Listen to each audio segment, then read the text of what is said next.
Dr. Geeta Maker-Clark is the Director of Integrative Nutrition and Advocacy at North Shore University Health System. She is a clinical assistant professor and the co-director of the Culinary Medicine program at the University of Chicago School of Medicine. Geeta started the Food is Power program in Chicago public schools. She has been recognized as a national leader in food justice activism with a Castanea Fellowship and the Mesa Refuge Michael Pollan Fellowship in Food Journalism. She believes that food, plants, dance, music, and art are necessary daily medicines. Welcome, Geeta. Thank you so much for having me, Victoria and Andy. It's wonderful to have you. That last part of your bio makes me think of a Native American teaching, which asks patients, when is the last time you sang? When is the last time you danced? When is the last time you told your story? So powerful wisdom. Yes, that is actually, that very saying was so resonant with me that it actually inspired a whole series of workshops that I led around just that. Yeah. I want to start with some facts, which the American Association of Medical Colleges carried out a study and found that medical students get an average of 19.6 hours of nutrition instruction during their medical school careers. And actually, only 28 of 105 medical schools had the required 25 hours. Andy, you sometimes critique that bit of education that they actually get. Yeah, I think nutrition in medical schools is mostly presented as biochemistry, and it's forgotten as soon as the biochemistry exams are over. I think you can argue that, in this country at least, that most physicians are illiterate in nutrition. It's not their fault. They weren't taught it, but it's astonishing that until recently, there was not even a place that physicians could go to remedy that and get continuing medical education credit for it. So it's a great blind spot. And that's one that I think the general public is aware of. There are many others that people are not aware. So, Geeta, you're one of the people who's trying to remedy that, and you're someone who teaches culinary medicine. What is culinary medicine? And how is it different from like what a dietitian does? Yeah, absolutely. So first of all, just to tip off to what you were saying there, Andy, I think it's difficult. It's so difficult to understand and parse how limited the nutrition offerings are in most medical schools, when the data for the last several decades has identified diet as literally the single most significant risk factor for morbidity and mortality in the United States. I've tried to think about, how can that be that something so fundamental to health gets so neglected? And the only explanation I can think of is that to the academic medical mind, and I'm tempted to say to the male academic medical mind, nutrition looks like home economics. It does not look like biochemistry or pharmacology or what people think of as real science. And so it always gets short shrift. I agree with you. And that is a good segue into what culinary medicine is, because I think the field was created to address all those missed opportunities that were presented by nutrition education at really all levels of medical education and in medical practice. And currently, like you said, Victoria, the nutrition offerings are really limited in their time, in their scope, in their content. They're almost inapplicable to direct patient care, because a lot of the stuff is taught in preclinical years. The students aren't even seeing patients yet. And then they're learning about nutrient deficiencies. That's not talking about food, right? And you can't talk about nutrition without talking about food. And then you start getting into that feeling, Andy, of maybe this has a more home ec feel. And I'm actually proud and happy to say, I think culinary medicine is coming in, stepping into that home economic space that, we need to bring back. But what is it? It is an evidence-based field of medicine that combines nutritional science and culinary arts to create food that is delicious, that promotes wellness, and that prevents and treats disease. And it's very hands-on, it's very practical, and brings students and community into kitchens to learn how to prepare delicious, healthy food, and also learn some key nutrition points, and kind of shift away from this focus on nutrients and more focus on food. So where is it available? How do people access culinary medicine education? The way that it was kind of initiated was through the medical schools. And right now, I'm happy to say there's programming in more than 60 academic medical centers across the United States. It's probably even more than that because it's really taken off. And there's been some very outstanding results documented, even in the last few years, showing positive outcomes and competencies around food and lifestyle interventions. So in medical school, there's a 50-50 chance now that you're going to go to a school that's offering either an elective or has embedded it into the curriculum. And then some of the schools are, with some philanthropic aid, are building teaching kitchens and really starting to understand the importance of making sure patients and students are learning some of the most fundamental aspects of health, right? Like, how do we feed ourselves? Victoria, what is our center doing in this area? I'm so excited because we are going to have a teaching kitchen in our new complex, which we have, not had until now. And so that really widely opens the opportunity that we have.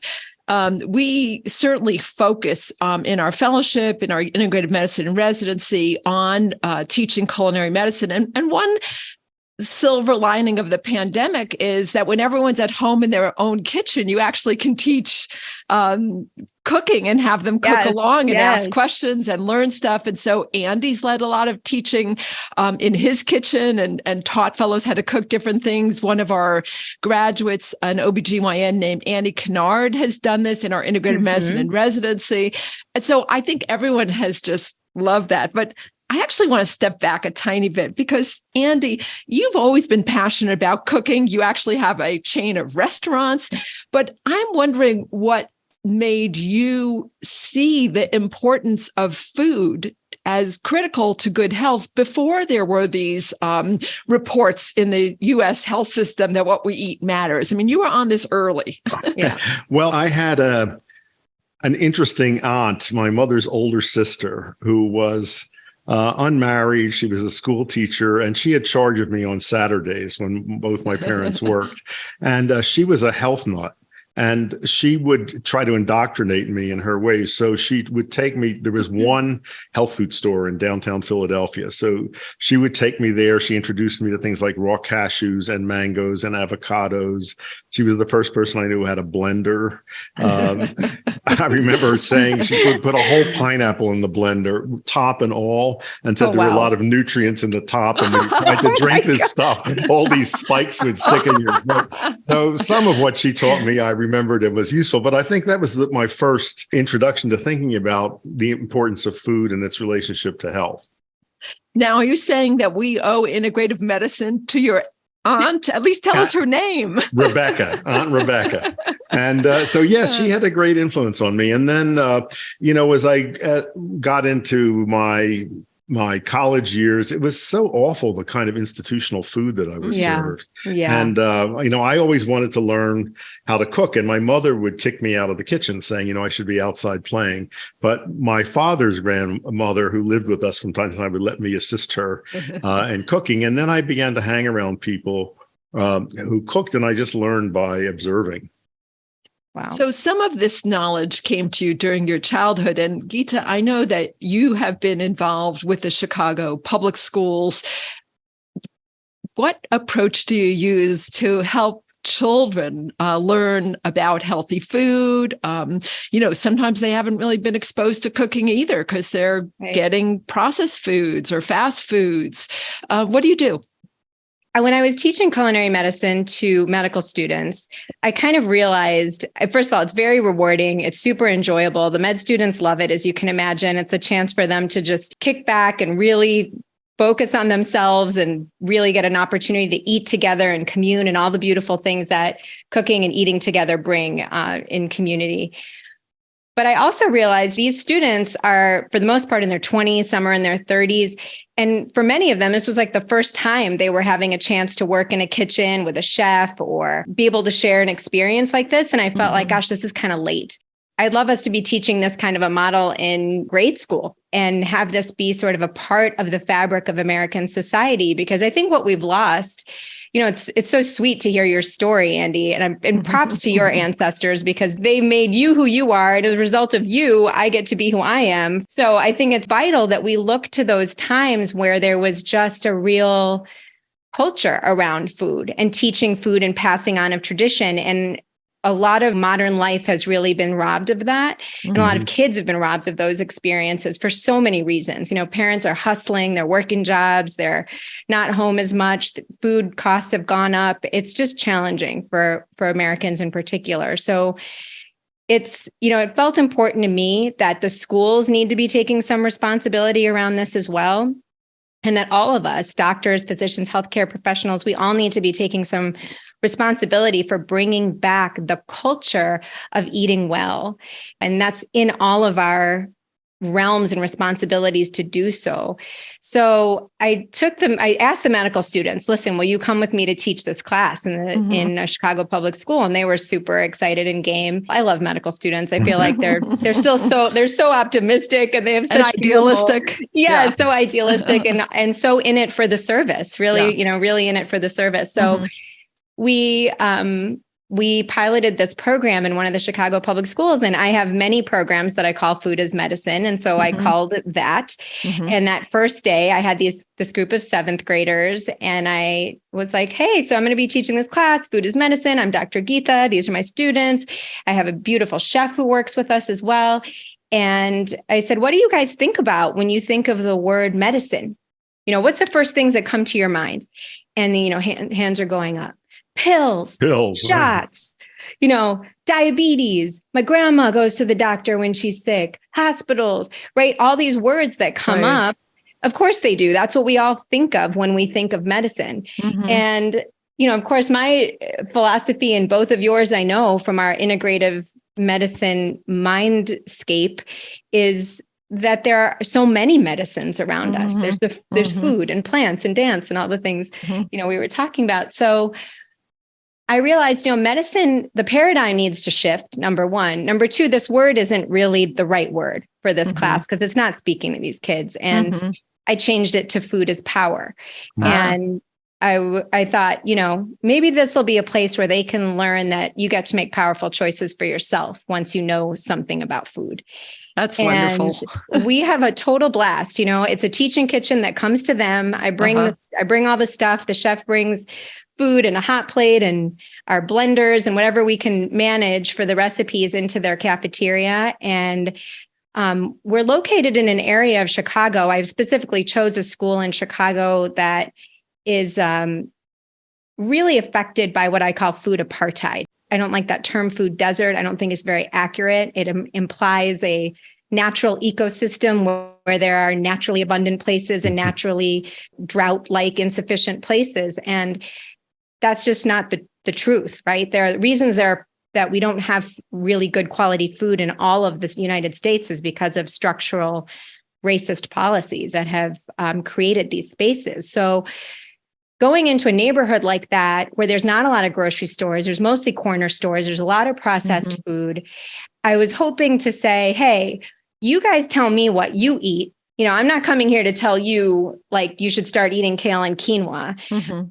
But I'm here to say, what do you guys eat? And let's share information and let's cook together and make things that you guys think are yummy and also healthy. And then you tell me if you think they're good. And it's very bi-directional. It's really community oriented. And something very interesting to me was that a lot of these kids are cooking for their siblings, a lot of them by 7th grade and 8th grade.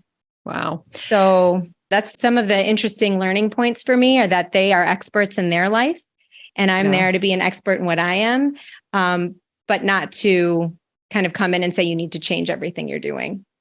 I'm interested to hear what your strategies have been to help kids eat healthier. Well, I can only make food that is appealing to them, that's delicious, that tastes good. And I also have found it useful to involve kids from an early age in food preparation. My own daughter, Diana, was not real interested in cooking, and now she's become a terrific cook. So it was a gradual process.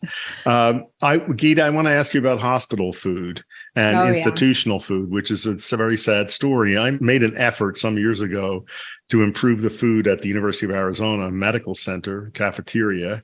I got nowhere. I was completely stonewalled. I thought I was going to run into problems with the registered dietitians, but that was not the obstacle.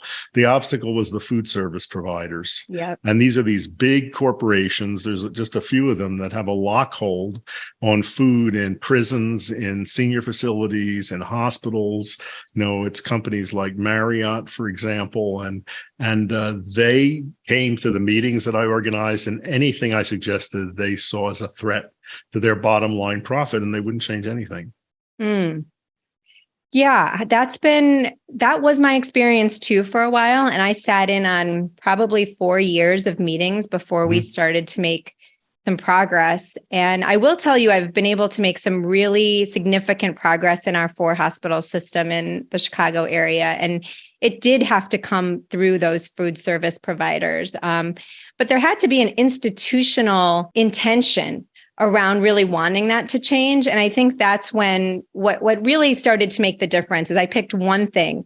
I was like, there's a million problems here. Like there's sugar sweetened beverages, this food tastes terrible. There's a million problems and I can't solve them all, but I'm going to pick one thing. And one of those things that really got my goat was that the meat quality was so bad. I don't even eat meat, but the idea that like we're serving really like bad quality meat to sick people in hospitals feels just wrong. These are animals that have antibiotics and hormones and pesticides in them. They're stressed, their cortisol levels are high.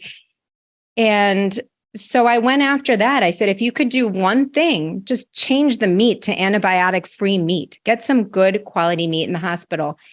And I got the infectious disease folks to talk about antibiotic resistance and how that plays into the food that we eat, how it's a result of the food that we eat, and got them on board. And we did a cost analysis and we're able to very slowly move that needle to convert the hospital to antibiotic-free meat over a couple of years. And then when that happened, there was a bit of a buy-in. We switched to meatless Mondays and plant-based Thursdays. And little by little, there have been some shifts. And I feel really good about where we are. Yeah, that's a very now. good strategy of picking one thing to work on. I found that to be useful as well. Yeah. And, we have a long way to go in hospital food and in school food. And I think if we change those two things, we could make a dramatic impact on people's lives. Yeah, when I look at our country in general and the nutritional mess we're in, the one thing that I would pick is to get people to stop drinking sweetened liquids. Yes. It's not just soda, it's energy drinks, it's fruit juice, it's putting sugar in coffee and tea, it's all of that. That one step would put us ahead of the curve, and we could then go from there in other directions. Yeah, I totally agree. So both of you have spent a lot of time in other countries around the world and have been influenced in your thoughts about food and nutrition. Maybe start, Andy, with you. What society influenced you the most? Well, Japan, certainly, where I've spent a lot of time. Yeah. Also Italy, India. Just one observation about Italy, and I think this applies to France too, although I've spent less time there. I have known many Americans who are very concerned about weight, who've gone on holidays to France and Italy, especially, and decided they were just going to throw caution to the winds and eat anything they wanted. And they said they kept up their activities where physical activity was about the same as it had always been. They came back home after 2 or 3 weeks expecting to find that they'd gained a bunch of weight, and they'd actually lost weight. Now, that's really interesting. I've heard this from enough people that what's different. I mean, I think the food is different. The quality of food is different. The attitude of eating it is different. But that's a very interesting observation. What are we doing wrong here? I think the quality of food being much better is a big one. I think when you're served low quality food and it doesn't satisfy you, you're inclined to eat more of it, larger quantities, trying to get satisfaction. Or also, if you're not paying attention to eating, if you're sitting in front of a television or at a drive-in, in those countries in Europe, I think people focus on eating and take pleasure from it, and they're not looking at the nutrient content and whether this is going to increase cholesterol. It's, I think, a much better attitude. So I completely agree with you. And as you know, I'm really interested in environmental health. And certainly in the European Union, the laws outlaw things like Roundup Ready that we spray on our crops. And some of those environmental toxins are what we call endocrine disruptors. And some of them are what we now call obesogens, which means they predispose you to gain weight. And I think traveling to places where that's just not a factor in your food could be relevant to this example you just gave of people throwing caution to the wind and it doing well. I remember learning about the French school lunch program. Have you guys heard about this? Yeah. So this is so moving to me. It actually was when I found out how well the French feed their children. It's part of what shifted me into this work with kids as well, because first of all, it shows that we can do better because they have the political will to feed their children well. And why do they do that? Well, they have a culture of food. Food means a lot to people in France. You know, it's not just a way of getting nutrients or calories or just something you eat on the run. Like people sit down and they eat with each other and they talk and converse. And it's a real, true culture. And that culture has to be taught, right? It has to be taught to continue. And so kids in France, even in very poor villages, are getting 3 and 4 course meals at their public school lunches. And they're mostly vegetables, wide variety of vegetables. Certainly not anything you'd call kid food or like a kid meal food, like chicken nuggets or, you know, mozzarella sticks or whatever. It's food that any of us would probably eat and enjoy. And I love that about, you know, the sort of intentionality of saying that there's culture and belonging and a culture of care that needs to be infused into our food systems. You know, I don't even like the word food system, to be honest. I find it very reductionist and kind of sterile. But the idea that, you know, the way that we speak about food has to be about nourishment and values.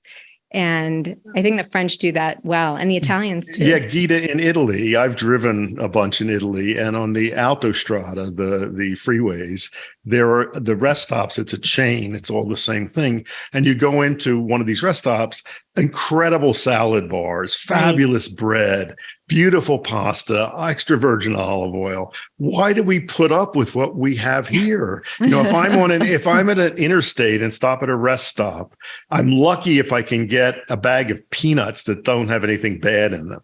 I mean, really, that's it. Otherwise, it's, you know, the bright blue slush going around in the thing and all processed food. I mean, why do we stand for that? Same with food in airports here. Why do people put up with it?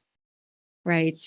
I know. I think we've become very deeply conditioned into this capitalist framework, and we really need to take a look at what's possible. And actually, I do feel very optimistic, though, Andy. I'll tell you. First of all, I try to stay optimistic. Yeah, sure. Otherwise, what's going to become of us if we don't stay optimistic and hopeful? It really takes work to stay optimistic every day, and I take it seriously to be that way. But there actually is some real reason to be optimistic right now, in the sense that you probably both heard there was a White House conference on hunger, nutrition, and health in September. And a lot of our integrative medicine folks were there.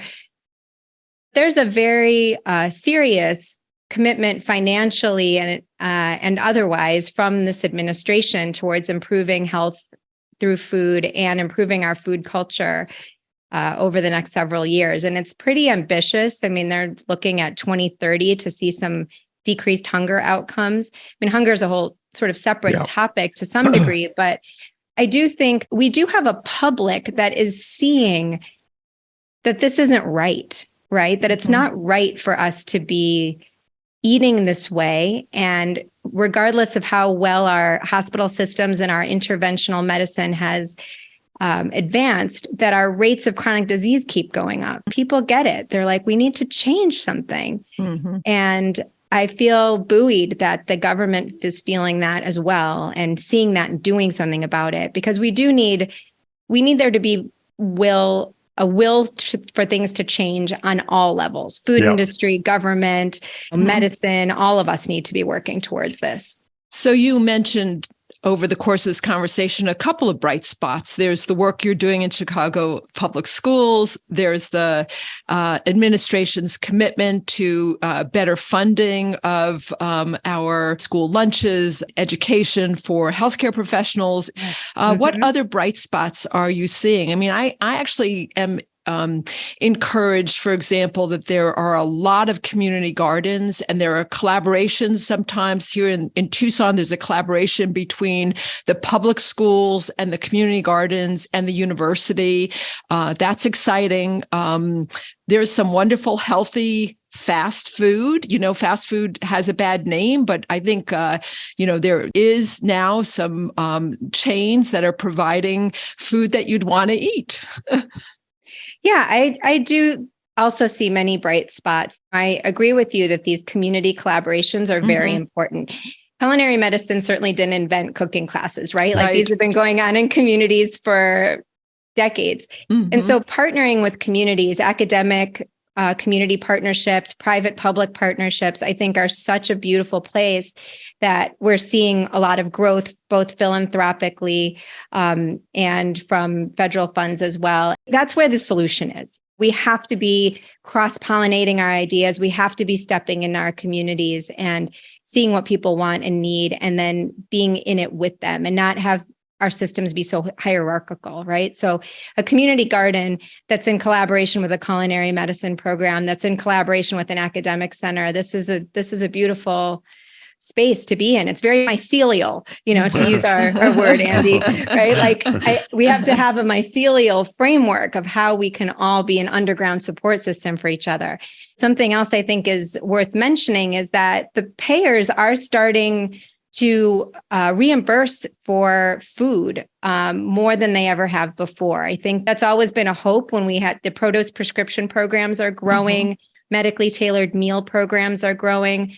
But for many of us sitting in our offices who want to be able to help our patients and have the knowledge to be able to help them around nutrition, there's still not the ease of saying, gosh, I wish I could just write you a prescription and go to the grocery store and buy all these things and it'd be covered, and I think we're getting closer to that.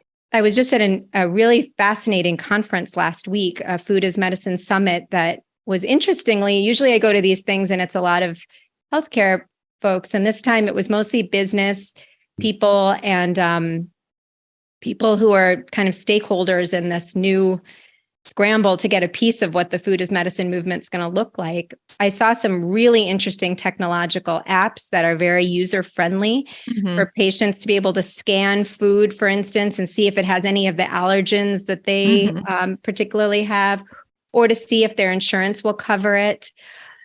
But one thing I learned at this conference is that we have WIC and we have SNAP, and most people don't use the benefits they already have in these programs.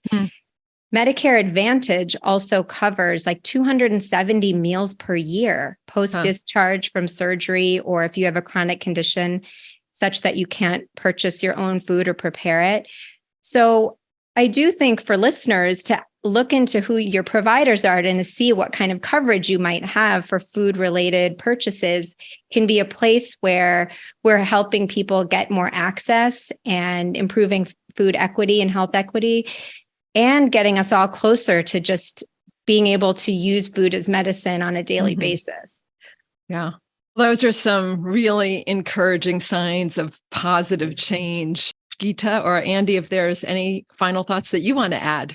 It's been a long time coming, and I'm delighted to see this movement taking shape. I'm very pleased that our center is going to be participating in it. It's a wonderful trend. I would add that, culinary medicine is a different type of vocabulary, but I really think of it as an arm of our integrative model of medicine and well-being, right? It really is part of integrative medicine at its core. And I'm so delighted about that. But I hope that we can be in better kinship with our food and our communities, and rather than push yet another field of medicine, that we can compartmentalize in a different way, that we continue to amplify the culture of care and community and an ecosystem that keeps us all connected and healthy. Well, Geeta, thank you so much for the work that you're doing to change the world in those ways. So we so appreciate having you on as a guest and all the work you're doing. Thank you Thank so you. much for having me. And thank you for teaching me.